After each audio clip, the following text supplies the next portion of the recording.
bagong warship ng Pilipinas mula sa South Korea. Kaya na ba nating tumindig laban sa China, sa West Philippine Sea? Mga ka-Friendly Talk TV, isang tanong ang gumigising sa maraming Pilipino ngayon. Handa na ba ang Pilipinas na ipagtanggol ang sarili nating karagatan?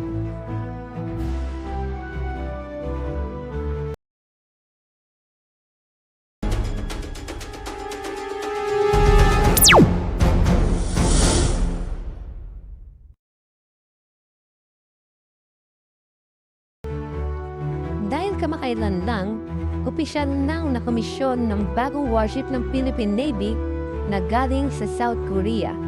Isang akbang na maaaring magbago sa balance ng kapangyarihan sa West Philippine Sea. Pero ano nga ba ang barkong ito? Magkano ang ginastos ng bansa? At higit sa lahat, paano ito ipangtatapat sa China? Ang bagong barko na pinangalan ng BRP Raha Sulaiman, isang modernong offshore patrol vessel na ginawa sa South Korea. Isa sa mga bansang may pinaka-advanced na teknolohiya pagdating sa paggawa ng warship. Hindi ito simpleng barko. Ito ay bahagi ng mas malawak na modernization program ng Armed Forces of the Philippines na layong palakasin ang kakayahan ng Philippine Navy, lalo na sa pagbabantay sa ating karagatan. Magkano ito nabili? Ang BRP Raha Sulaiman ay bahagi ng 6 na patrol vessels na binili ng Pilipinas mula sa South Korea na may kabuhang halaga na humigit kumulang 30 billion pesos.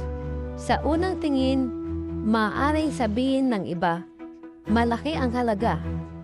Pero ang mas tamang tanong ay, magkano ang halaga ng soberanya ng Pilipinas? Magkano ang halaga ng seguridad ng ating mga mangingisda? At magkano ang halaga ng kinabukasan ng susunod na henerasyon? Ano ang mga kayang gawin ng barkong warship na ito?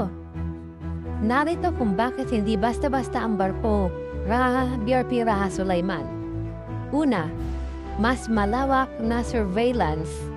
Ang BRP Raha Sulaiman ay may kakayahang magbantay ng mas malawak na bahagi ng dagat. Mas maagang makakakita ng mga dayuhang barko. Mag-report agad sa command center, ibig sabihin, hindi na bulag ang Pilipinas sa nangyayari sa sarili nating karagatan. Pangalawa, proteksyon sa mga mangingisdang Pilipino. Ilang beses na ba nating narinig ang balita na inaharas ng ang Pilipinong mangingisda, itinataboy sa sariling fishing ground. Sa presensya ng modernong warship, may lakas ng loob ang mga mangingisda. May kasamang proteksyon ang kanilang kabuhayan, hindi na sila nag-iisa sa gitna ng dagat. Mas matibay na mensahe sa buong mundo kapag may modernong barko ang isang bansa. Ang mensahe nito ay malinaw. May kakayahan kaming ipagtanggol ang aming karapatan. Hindi kami basta-basta uurugan. Ito ang deterrence, hindi para magsimula ng giyera, kundi para maiwasan ang giyera. Bakit napakahalaga ng West Philippine Sea? Mga ka-Friendly Talk TV, ang West Philippine Sea ay hindi lang issue ng politika. Ito ay issue ng buhay at kinabukasan. Mayaman ito sa una, isda at yamang dagat. Sumunod, posibleng langis at natural gas. Ito ay bahagi ng una, yung exclusive economic zone ng Pilipinas. Sumunod, ating karapatan ayon sa international law. Kung pababayaan natin ito, ano ang may iwan para sa mga anak at apo natin? Paano ito ipangtatapat sa China? Maging malinaw tayo, hindi kayang tapatan ng isang barko ang buong Navy ng China. Pero hindi iyon ang tunay na laban. Ang laban ay presence. Kapag may barko sa dagat, may bantay, may ebidensya at may paninindigan. Sumunod, ang laban ay dignidad. May irerespetuhin ang bansa. Hindi tahimik, hindi umaatras, may kakayahang tumindig. At ang panghuli, ang laban ay alliance.